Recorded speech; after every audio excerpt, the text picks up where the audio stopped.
একটা কথা বলি, এখন এমনিতে সময়টা হয় কম পাই, ফেসবুকে তো লেখালেখিও করতে পারছি না। একটা বিষয় দেখে না আমার একটুখানি কিছু লিখতে ইচ্ছে করছিল, বলতে ইচ্ছে করছিল। বিষয়টা হচ্ছে ইদানিং একটা একটা একটা ব্যাপার নিয়ে প্রচুর হইচই হচ্ছে।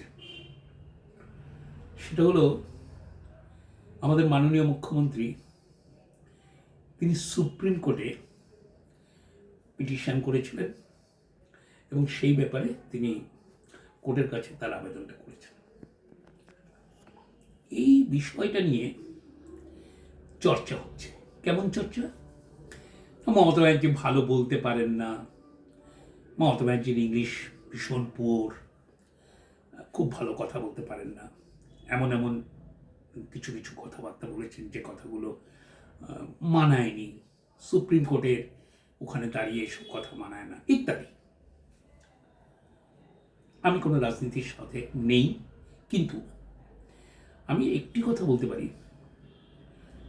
সেটা হলো যে বর্তমান পশ্চিমবঙ্গের এই যে যুব সমাজ বা পশ্চিমবঙ্গের যে মানুষজন, এটা তো ঘটনা যে পশ্চিমবঙ্গের এখন ডেভেলপমেন্ট আটকে গেছে, পশ্চিমবঙ্গের মধ্যে একটা হতাশাবিদ্ধ অবস্থা সবসময় দেখা যাচ্ছে, অনেক কিছু।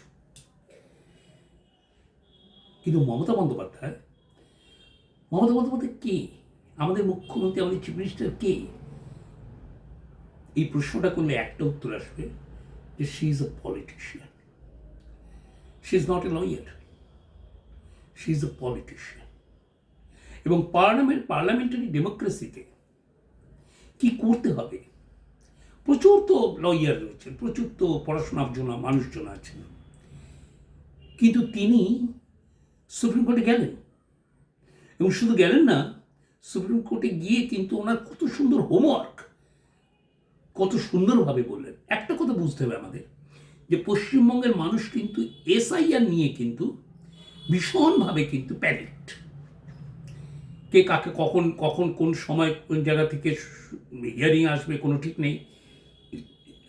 বিএলওদেরকে যে ফর্ম, যে সমস্ত কাগজপত্র জমা দেওয়া হয়েছে, দেখা যাচ্ছে ম্যাপিং নিয়ে সমস্যা, এআই কাজ করছে, এআই দিয়ে করা হচ্ছে, ব্যানার্জি বন্দ্যোপাধ্যায় নিয়ে সমস্যা, মুখার্জি মুখোপাধ্যায় নিয়ে সমস্যা, এগুলো তো হচ্ছে এবং এই জন্য মানুষকে যেতে হচ্ছে। এবং এগুলো তো মিথ্যা নয় যে অনেক অসুস্থ বৃদ্ধ, অনেক বয়স্ক মানুষকে তাদের কাছে যেতে হচ্ছে, সকাল থেকে গিয়ে বিকেল অবধি বসে থাকতে হচ্ছে, এগুলো হচ্ছে। এবং মানুষ কিন্তু এই এসআইআর নিয়ে কিন্তু বিব্রত, যত যাই বলুন না কেন, এসআইআর নিয়ে কিন্তু একটা প্যানিক তৈরি হয়েছে মানুষের মধ্যে। এখন মানুষ অনেক কথা বলতে চান, যারা এই এসআইআর এর জন্য ধরুন শুনানির জন্য যাচ্ছে, তাদের অনেক কথা বলতে ইচ্ছে করে, অনেক কিছু বলতে ইচ্ছে, অনেক চিৎকার করতে ইচ্ছে করে, অনেক হইচই করে কথা বলতে ইচ্ছে করে, কিন্তু মানুষ ভয় পায়, মানুষ বলতে পারবে না।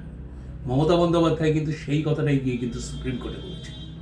মজার কথা হচ্ছে, তখন সাধারণ মানুষ ভাবছে এটা তো আমাদের কথা। সবচাইতে বড় কথা যেটা, সেটা হচ্ছে মমতা বন্দ্যোপাধ্যায় কিন্তু নিজে রাষ্ট্রযন্ত্রের প্রতীক, নিজে একজন রাষ্ট্রযন্ত্রের প্রতীক হয়েও তিনি সেই রাষ্ট্রযন্ত্রের বিরুদ্ধে কথা বলছেন। ইলেকশন কমিশনার তিনি কিন্তু একেবারে সংবিধানের একটি সুনির্দিষ্ট পোস্ট, মমতা বন্দ্যোপাধ্যায় তাই। এবং সুপ্রিম কোর্টে গিয়ে যেখানে করছেন সবটাই কিন্তু, অর্থাৎ সেই যে রাষ্ট্রের বিধি ব্যবস্থা তো অদ্ভুতভাবে আর একটি রাষ্ট্রযন্ত্র, সে হঠাৎ করে তার মুখটা হয়ে উঠল কিন্তু সাধারণ মানুষের।